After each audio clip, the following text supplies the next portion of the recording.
सड़िया में परी लगेलू हरी घरी हरी हरी लगेलू सोना सड़िया में परी लगेलू काला किसिया का जोड़ा नहीं थे जरे वाला मारा परी लगेलू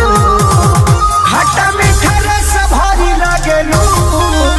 सोना सड़िया में परी लगेलू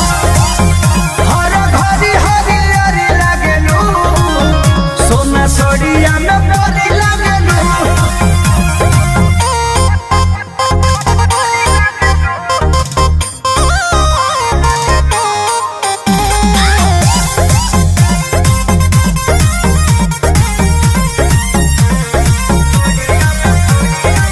करे कजरवा जियरवा पे काबू लगे भरल बा